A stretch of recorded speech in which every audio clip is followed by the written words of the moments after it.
Shall we stop, my lord? No, right that the city is forsaken. Hi, this is Ted. Today I'm going to be actually talking about Jeremiah. I'm going to be telling you how I can do it from Perplexity Pro, and I might probably get into one of my other favorite apps, which would be Gemini, or let's see, what else do I use? Claude.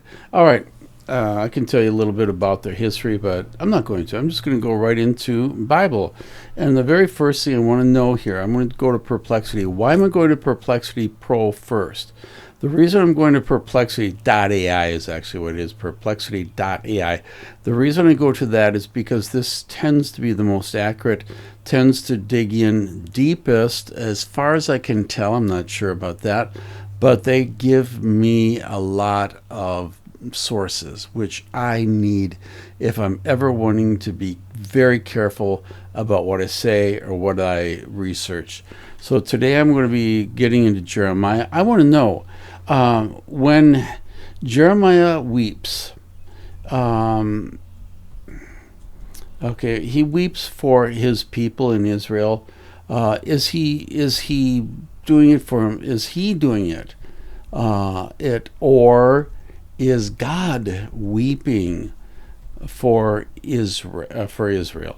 The reason I ask this is because there's a lot of there are books put out in the back of the 1940s and 50s about the pain of God, and it might be 60s. I'm not sure when they were put out, but Kitamori put out a book, and I think it was called The Pain of God, and definitely Jürgen Moltmann also did a lot of studying, borrowing from Kitamori, and definitely put out some books on how God suffers.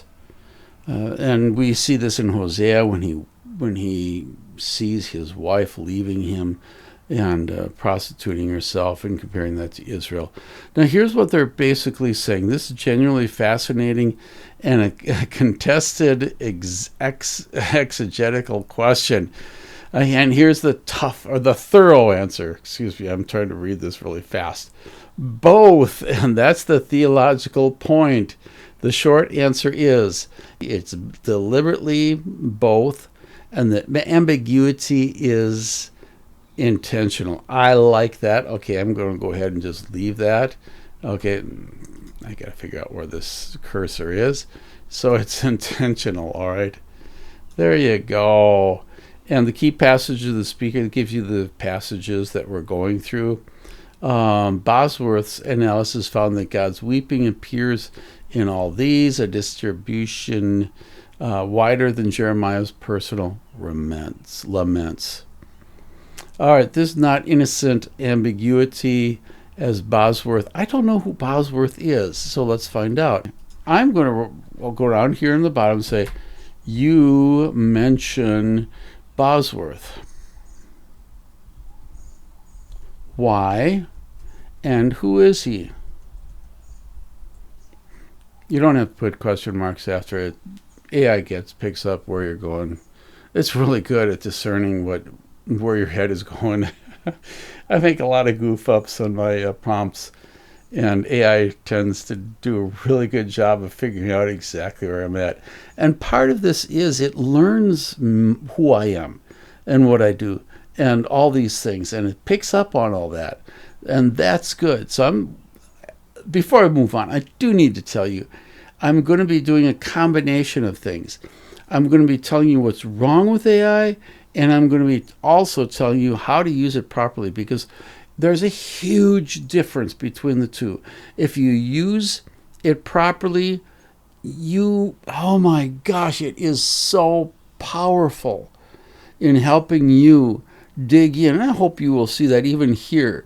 And not only that, but the fact of the matter is, if you cheat, if you just kind of just accept whatever it says, you're going to be giving into a lot of what is called hallucinations, and you don't want to do that.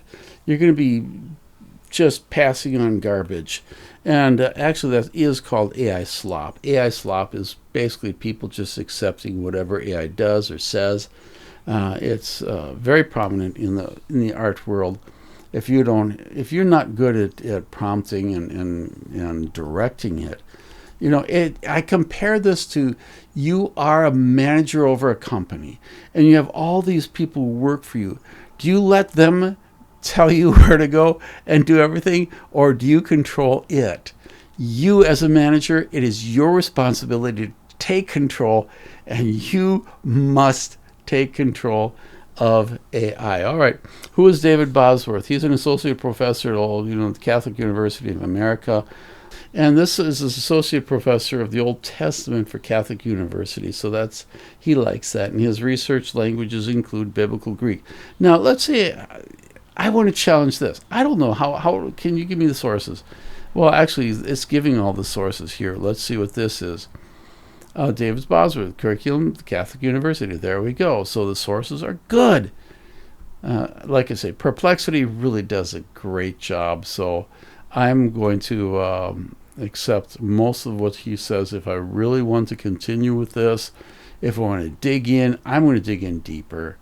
And I will do a little bit more research. It depends upon how deep you want to go into this. Anyway,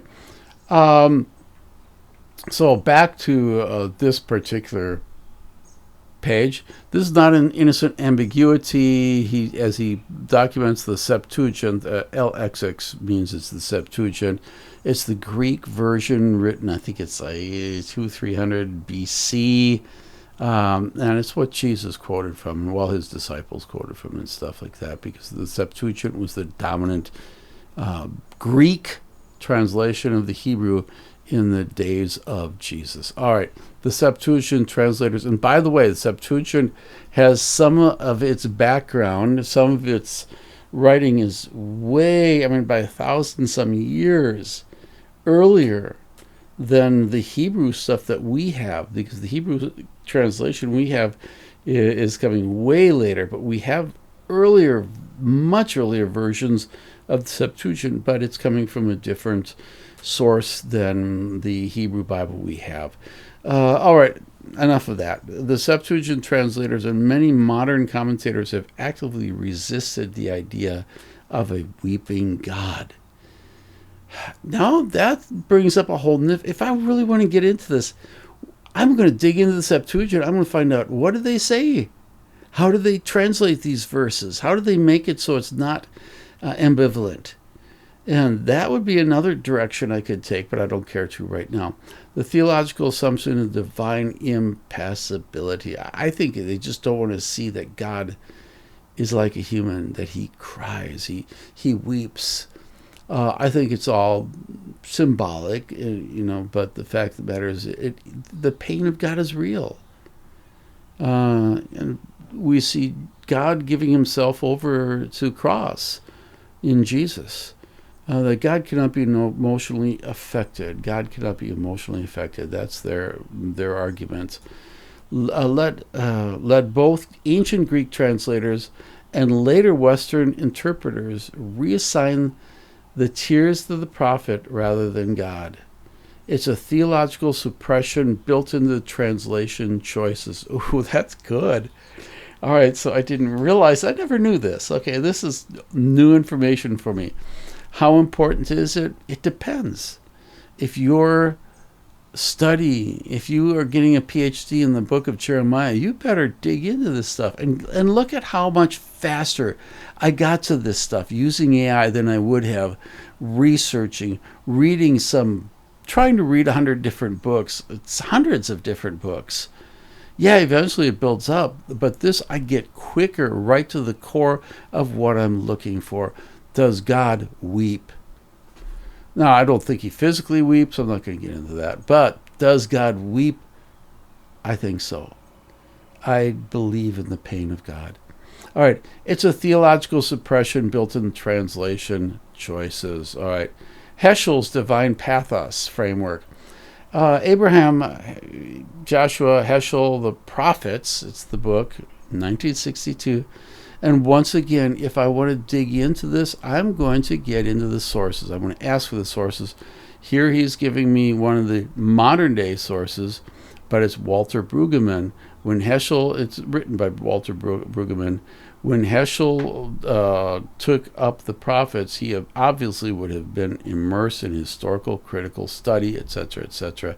So you can dig it. If I click on that, I'm going to come up with the whole article. Actually, this one is a introduction. It's also got a film we could watch. Isn't that exciting? Okay, I'm just going to go ahead. Oh, that doesn't look like Abraham Heschel. Oh, she's talking about Heschel a bit. All right. Enough of that. I don't have time because I'm moving on. The symbolic morning reading. We'll get into that. Anyway, this will. Before I get into that, divine pathos. They feel that what they feel, we feel as prophets. Not me, but a prophet would feel the pain of God. They feel what God feels. And that's precisely something that Kazoh Kitamori brought up. He believed that he was a survivor of World War II from Japan, and he believed his people personified and were able to experience that pain that God felt and feels. And Moltmann kind of took off after that with his own version of that. Anyway, commenting on Heschel, notes that Heschel's genius was going beneath historical critical analysis to the passion and person of God mediated by poetry. On this reading, when Jeremiah weeps, he is not representing God's feelings, he is participating in. I like that. He is participating and giving human expression, to them, to God's feelings. And can that happen even today? I think it can. I'm doing a study of a particular time period in my life where I definitely feel like I experienced something that, not the pain of God, but the pain of other people who were coming to our country and who were abandoned. And I'm not going to get into that at all, but there was a period in my life I definitely feel like I could relate. And maybe a lot of this is empathy. We empathize with God. We empathize with each other. Anyway, Terence Fretheim, one of the foremost scholars of divine suffering in the Old Testament, captures it well. The mourning of God and prophet is so symbiotic that in everything we hear the anguish of both. Ooh, that's pretty awesome, pretty cool. The theological payoff. This is kind of the conclusion for perplexity. What makes the exegetically important? What makes this exegetically for a course? It knows I teach, so it's giving me. It's directing this to me. Context is that it says about the nature of God in the Hebrew prophets. The book of Jeremiah presents a passible God, one who grieves, who is genuinely wounded by covenant betrayal, whose wrath and tears flow together. I love this stuff. This is not a detached divine judge. As Jeremiah 31:20 puts it, is not Israel still my son, my darling child? I often have to punish him, but I still love him. That's why I long for him. The judgment and the tears are inseparable, which is precisely why the Septuagint and the impassibility tradition found it so theologically uncomfortable. In short, Jeremiah weeps, but he weeps as the embodied voice of the weeping God. The book invites readers to see the prophet's tears not as separate from Yahweh's grief, but as the human form it takes in history. Oh, this is interesting. It's answering my Bosworth thing. Now, who is Bosworth? I went down to that before. Okay, we went through all that. All right, I'm going to wrap it up right there. And this is Ted. Please like and subscribe. I would like to do a lot more of these kinds of things. You will see me talking to it, challenging sometimes what I see in AI, working through Scripture, And I will talk more about this and different subjects. If you like this, and if you have any subject you'd like me to dig into, I can. And as I mentioned, as I really want to emphasize, working with AI is how would I put this?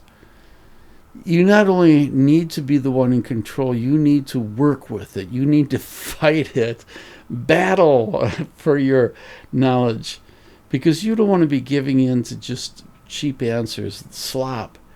You want to understand how it's thinking. And when it makes mistakes, you got to be able to pick up on that. You got to be able to handle it properly and wisely so that you can be so much better at digging into the scriptures. And this is Ted. Please like and subscribe. I need to build this channel a little bit more, and I think I'll be doing a lot more of this. Bye.